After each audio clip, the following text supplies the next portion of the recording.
दशहरा के पावन बेला में हम दरोगा लुट्टन सिंह बिहार थाना प्रभारी सभी माता रानी के भक्तों का अभिनंदन करते हैं और आग्रह करते हैं कि आप मेला में घूमने आए हैं तो अपने बच्चों और सामान की रक्षा स्वयं करें। अरे तुमको क्या हुआ? अरे हमारे पति भुला गए। अरे पति भोला के जाकर 2 रुपए में कील लो। पति ना हमार धर्म पति। अच्छा बताओ तो कैसे भुलाया? कोई के जिद हम साथे ले आईनी, छूट गइल हाथ हम बड़ी पछतैनी। सिपाही जी कोई के जिद हम साथे ले आईनी, छूट गइल हाथ हम बड़ी पछतैनी। ढाका मुकी करे लोगावा, ढाका मुकी करे लोगावा, देखी के अकेला में सैया जी भुला गइले दशहरा के मेला में। राजा जी भुला गइले दशहरा के मेला में। कोई के जिद हम साथे ले आईनी, छूट गइल हाथ हम बड़ी पछतैनी। कोई के जिद हम साथे ले आईनी, छूट गइल हाथ हम बड़ी पछतैनी। ढाका मुकी करे लोगावा, ढाका मुकी करे लोगावा, देखी के अकेला में सैया जी भुला गइले दशहरा के मेला में। राजा जी भुला गइले दशहरा के मेला में। अरे कहाँ भूला गया? कोनो नाम पता बताएगी? अपने पति के नाम भैया तो कौन नंबर दो? नंबर में लिख ली। बोलो। 99,909 है। अच्छा 97,700 ससुर। ये कैसा नंबर है रे? ये तो 2 मोबाइल है बहू। अच्छा हमारे कोई मरद ले सिपाही जी। पढ़ल ना लिखल खेती करे ले गाँवे, आमी घुमाई लेके ऐनी हम थावे। सिपाही जी पढ़ल ना लिखल खेती करे ले गाँवे, आमी घुमाई लेके ऐनी हम थावे। सीधा सधाऊ हवन भोला, भइल न हमारा संगे चाट छोला। सीधा सधाऊ हवन भोला, भइल न हमारा संगे चाट छोला।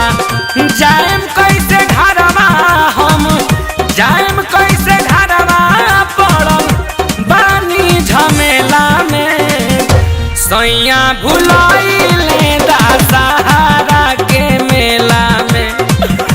राजा जी भुला गइले है नवमी के मेला में।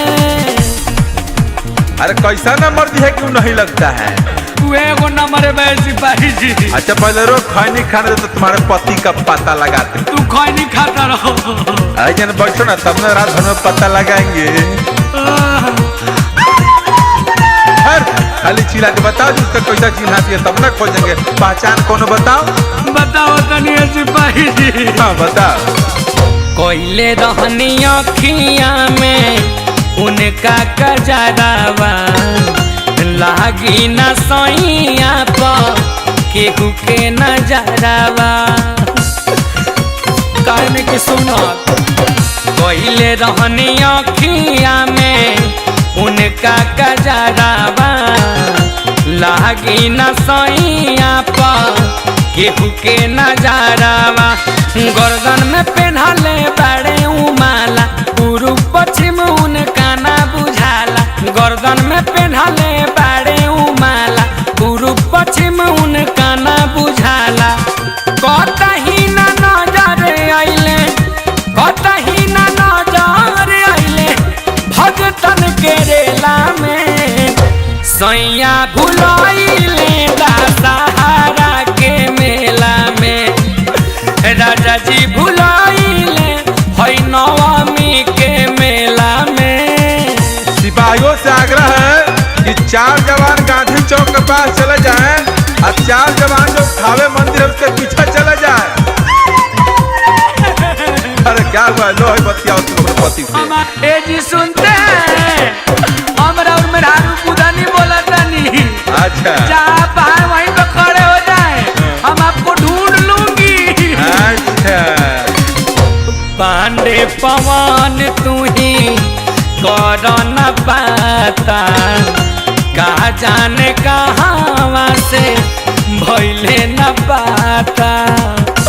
बुझना पांडे पवन तू ही कर न पाता, कहा जाने कहाँ से भइले न पाता। केहू कुछ कहे त नहीं सुनाला, आलम के गाना कोइले बहाला। केहू कुछ बोले त नहीं सुनाला, आलम के गाना कोइले बहाला। देवारा मनोज बावे, देवारा मनोज बावे, सरकस के खेला में सैया भुलाइले दशहरा के मेला में। राजा जी भुला गईले हई नवमी के मेला में। कोई के जिद हम साथे ले आईनी, छूट गईल हाथ हम बड़ी पछतैनी। कोई के जिद हम साथे ले आईनी, छूट गईल हाथ हम बड़ी पछतैनी।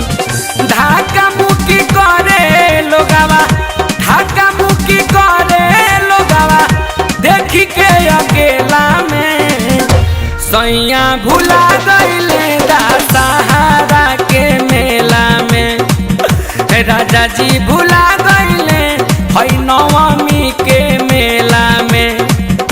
सैया भुला गईले दशहरा के मेला में। राजा जी भुला गईले हई नवमी के मेला में।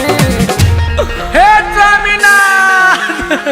हेलो है तुम्हारा पति है, पहचान तो यही है। ओए सिपाही जी है हमार स्वामी हुआ। कौन बकलो लगुआ था रे? ऐसा सुंदर कन्या के ऐसा बकलोल पति दे दिया।